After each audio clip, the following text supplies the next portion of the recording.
But we start, I guess, with David Booth. David, please t tell us about the ISP Body Knowledge, and well, yeah, let's get started there, shall we? Um, I'll just drop Indeed. my If screen you, share. yeah, thanks. And let me go through the technology of setting up mine.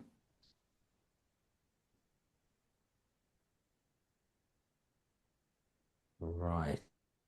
Um, While David does that, I should just mention that David and I have presented a couple of times, and we've had some very good sessions in the past. And yeah, I'm looking forward to what David's going to present today. So Now, thank you sort very of. much. That's the nice interlude when the technology works. Can I just check? Is everybody seeing a full screen and no problems? Brilliant. Um, so strategy, this sort of magical word that causes it's so important. It's got all sorts of connotations of things. It's sophisticated, etc. I want to start actually by looking at the traditional view that people have in organizations to have a strategy, or at least they had. So I've called it, for want of a better term, the planning school. It's a very step by step, strategic planning, which I guess blossomed in the and was adopted in the 1980s, 1990s. Every organization had to have a strategic plan. And the traditional method of that was you had and obviously this is a stereotype, you had a high level, executive level strategic planning process that resulted in the document, the strategic plan document, which set out the road for the next 5 or so years. How to organize that, how to set up your projects, your portfolios, the initiatives, the change initiatives, organize your resources was a key part. And then, of course, the whole purpose of executing a strategic plan with the board getting increasingly focused on more and more detailed red, amber, green results and progress and the lack of progress and the blame. And lo and behold, 9 months, 2 years, whatever it is later, strategy wasn't being delivered, questions were asked. So that is a real stereotype, I hasten to add, but I guess it's rooted in quite a lot of experience that organizations had, but it's a very logical step-by-step approach to strategy, focusing on strategic plan. And of course, the reality, nothing is a predefined. So this diagram with the arrows, you set off with an intended strategy, you have drift, you have deviation, things don't happen. Something happens internally, externally, that causes and needs revision. And yet there's more drift that occurs. And the realized strategy is very different from the path that was first intended. And that's life. That's reality. And recognizing that in an organization is so important. Effective management and forward strategy, as we realize, as we all know. The second thing that can happen in many ways is the organization runs out of energy, or those implementing the strategy runs out of energy. When you've got a strategic plan, when you've got the strategy formulation process, it's exciting. High level, it's determining the direction of the organization. And when you're pushing through into the first early stages of implementation, there's energy there, there's focus, there's determination. As the business as usual priorities, as operational issues come through, as people change, that energy lags and saps. So the organization lacks the focus, lacks the energy to drive through a strategy. And that's obviously very intangible. That's a hidden effect in terms of the ability to actually implement as originally designed. And having said that, people have recognized how much strategy is changing strategy in organizations. So from that, if you like, original traditional step-by-step approach, there has been a lot more focus on the management of strategy. how to make it effectively operate in organizations, how to set up the process, better processes by which you can manage the delivery of that strategy or the resolution of that strategy, or the processes by which you change that strategy and the understanding of that. There are, that big gap between strategy formulation and strategy execution was always a big issue, and strategic management in the thinking and in the way in which people adopted things began to focus on that much more. Our realizations that actually the involvement of people and their input into strategy gives greater ownership. So trends like fashions like open strategy, the involvement, the empowerment of people become much more, not flavor of the month, much more focused in terms of how strategy is developing. And I think we're at another stage now in terms of dynamic strategy capabilities. I think there's a realization that people know that strategy can emerge as well as it can be intended. And the ability of an organization to actually deal with, cope with things that happen is probably a greater foundation for the longer term success of that organization and strategy than is putting all the intense effort into developing a strategic plan and that being it. More inclusive, broader, holistic, for want of a better term, organization-wide approach to how strategy is done in an organization. And just as an illustration of that, a particular interest of mine is in what capabilities do organizations need to have a more dynamic approach to strategy. So obviously there are the strategy capabilities, how is it thinking? How do you manage the processes in your organization? What's the strategic leadership? When do you know when to change things?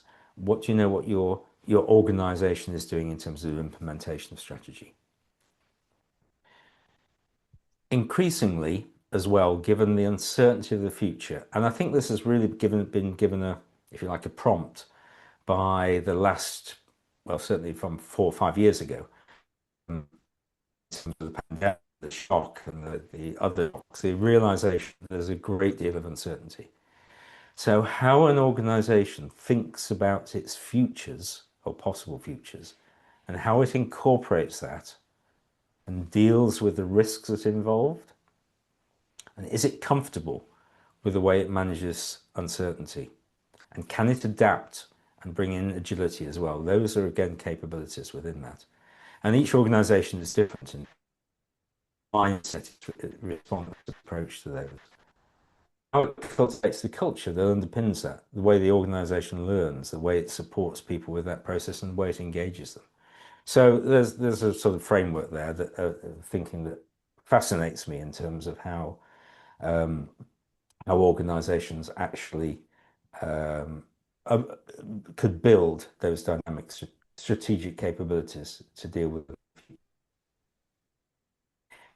So strategy has moved from being a one-off, the formulation being a one-off event every 3-5 years of producing a plan, into concentrating on how it flows through an organization and back again, not just implementation, but back again in terms of the feedback loops. And that, I think, is where I'm going to come on to that, where I think initiatives like BIG are perhaps very valuable in helping organizations to understand how they can set up the infrastructure for that flow to occur. Just a brief introduction before I sort of go into it about the International Association for Strategy Professionals, which many people might not have heard of. You might have heard back in in the previous sort of decades of the Strategic Planning Society, which is quite well known in the UK. Well, in about 2017, that merged with what was then the Association for Strategy Professionals. It's now become the International Association for Strategy Professionals. It's a global community and a professional network which shares ideas, resources, different perspectives, different experiences. And there are ways in which within that it's encouraging the practice of strategy, not the theory, but the practice of strategy to be elevated and the standards and develop across the world. And you can see the chapters that it's got globally currently, which are growing, and communities of practice as well. So, like all good professional associations, IASP has a body of knowledge, which was actually updated about a year ago. And the model you see on the right is is the structure that it uses to map out the various key activity groups involved in organizational strategy. The formulation of strategy, the transformation that might occur to get the organization reorientated towards any significant change, the execution of strategy, the engagement of everybody that's involved, and the way in which it's governed. So there's a model there and a framework. I'm not going to go into all 227 pages of the IASP BOK. The important thing is the concept. The concept in terms of here's a structure. The BOK itself covers a lot of details about the tools, etc., that you can use. And it breaks it down into different activities that can form within those 5 key domains, if you like, 5 key areas of group activity. So it's quite comprehensive in terms of a reference tool for how you can effectively consider managing strategy, developing and managing strategy in your organization. I thought it'd be interesting, and David did a similar exercise with his AI. I put this through Perplexity to say, well, how would you assess the IASP BOK? And very key strengths have gone through. It's comprehensive, it's stepwise approach to strategy. There's structured tools, analysis and tools in there, and practical templates for some of the techniques that you would use, and strong guidance on the alignment of that within an organization. It's less focused on the dynamic ongoing governance and the challenges of integrating different domains and operating models within an organization. And it might not, that's a challenge, and it might not, from the information in the BOK, address the functional complexity in a large organization. And how do you orchestrate the information and accountability across that as well? So there are elements there that the IASP BOK doesn't cover, but it is very, very strong, very comprehensive on how you can, the tools you can consider using, the approaches that you can consider using in developing and managing strategy in organizations. And I've looked at the Perplexity view of the big BOK as well. Real strengths in terms of some of the areas which the IASP BOK doesn't necessarily cover. So that systematic approach to integrating your governance, your accountability, your information flows, your support structures is arguably one of the key strengths of the big approach. And that's orchestration of how strategy is delivered. And in particular, and this is my take on this as well, the inclusive nature of, or the nature of including business as usual, as well as your change structures. So you've got again, an integrated approach across the organization. It is, as we've said, far less prescriptive. It doesn't focus particularly on the formulations tools for strategy. And there's a lot involved in actually thinking about how you put in place and manage the complexity of flows within organizations. So a couple of things there to focus on. The overall assessment is, as you might expect from that, they are really quite complementary. Uh, they're not mutually exclusive. There's no clash behind it. So ISP, BOC, robust strategy approach. Big BOC is more about the governance, the accountability, and the information flows an organization needs to deliver on strategy, and how you set up those, for want of a better term, the pipelines, the nodes, the connections, the understanding, the relationships that make strategy happen, alongside, together with business as usual in an organization. So I was very conscious of the fact that when you've got, if you like, two different professional association, or two different initiatives focused on a box, you could say these are competing. Mine's better than the other, etc., or whatever. It isn't. These, and I'm really pleased that we did this exercise because it just demonstrates how complementary the two of them are. And the way I look at it is that you can, they're both tools. A BOC isn't a Bible. A BOC isn't a BOC isn't a instruction manual or whatever. It's a reference tool. And it's a reference tool that you take, and you take the principles and you take the elements of that that are appropriate for an organization. And the context of an organization is critical. So taking from both, you can look at how an organization can improve its ability to develop and manage its strategy, but also to set up the infrastructure, the flows, the relationships, etc., to help manage that strategy and its delivery.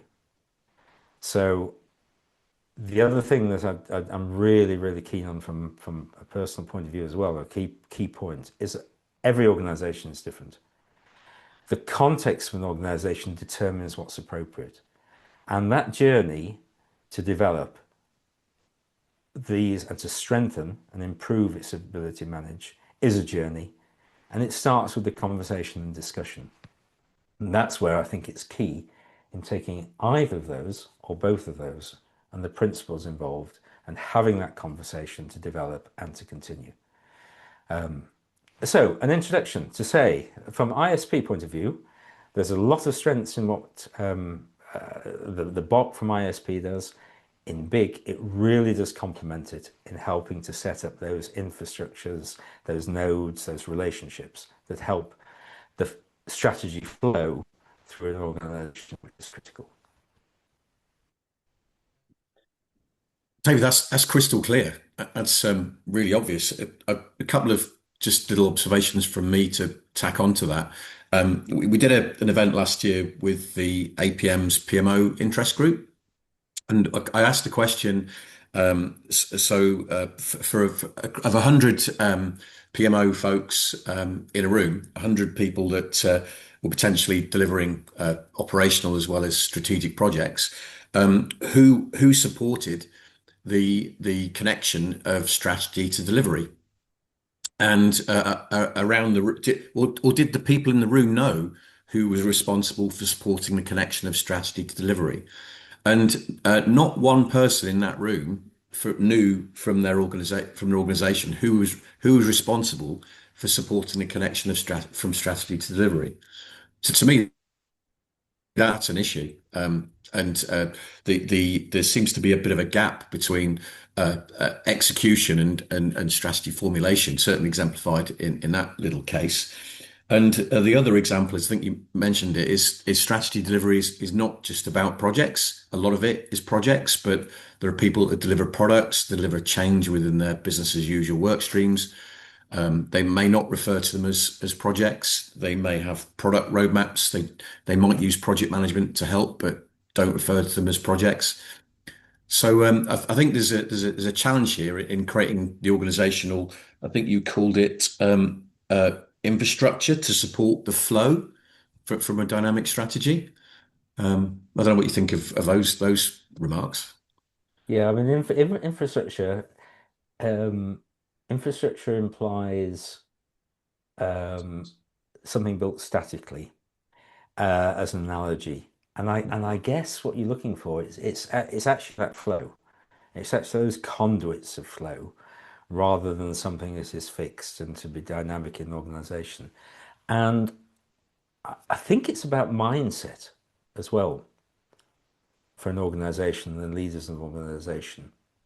If you accept if you accept that you are on a journey of developing, strengthening your capabilities to do this, that you are not looking at a here is a solution for how this will work that is embedded, but this is how we're approaching it to make it better and to improve, and it's setting up the flows.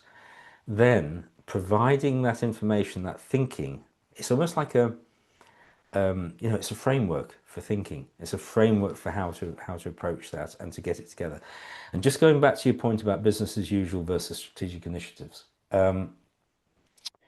I've from my experience, or I, there is, I think, a lot of value in when you're articulating, when you're expressing an organizational strategy, that you can convey that, whether you call it themes or pillars or whatever, it doesn't matter. But you convey the intention, the direction, the key points in a way that is inclusive of whether you're doing change initiatives or whether you're contributing it from the business as usual.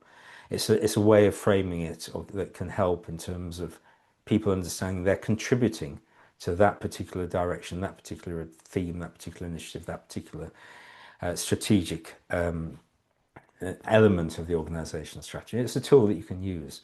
And that connection between making sure that both the strategic change initiatives in the organization, but also what people are doing on a day-to-day basis operationally, are both seen as being integral to an organizational strategy is absolutely key, in my personal opinion. Yeah. Well, I've seen a couple of things come up in the chat. I guess Adrian's flagged up agility, and I think we certainly that you talked very much to being dynamic and therefore enabling the organisation to be agile with respect to what it does and which direction it's going in. So I think that maps in quite nicely. This dynamic strategy thinking is very helpful, I think.